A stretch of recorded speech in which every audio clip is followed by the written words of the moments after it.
Hi guys, welcome to Tikatchan Lake and Wildlife Sanctuary here in Divilacan. At tignan po natin ang kagandahan ng wildlife at syempre sa ating pagpasok po dito dahil din-develop ng barangay. Meron pa tayong entrance fee dito sa registration. Ito po ay 50 pesos sa mga non-resident po dito sa ating barangay Tikatchan. And lahat po ng residents is free. Ito po. At ang ating children is free 6 to 12. Yan. Ito po yung kanilang ordinance dito sa Tikatchan Lake.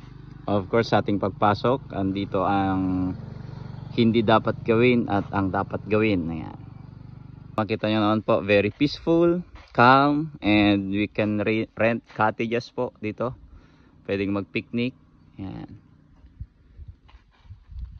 And dine-develop po, ito po ay part sa tourism area ng Tikatchan at ng Divilacan.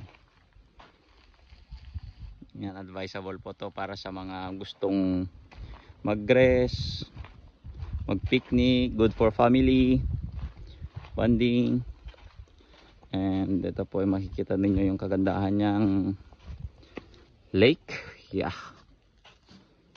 Of course, we have with us our visitors from Korea.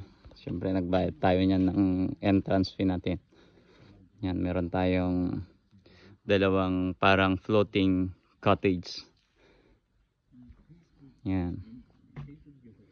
Mm-hmm.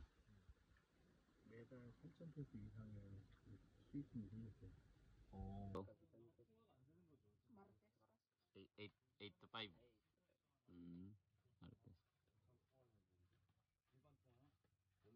So, Pastor Kim.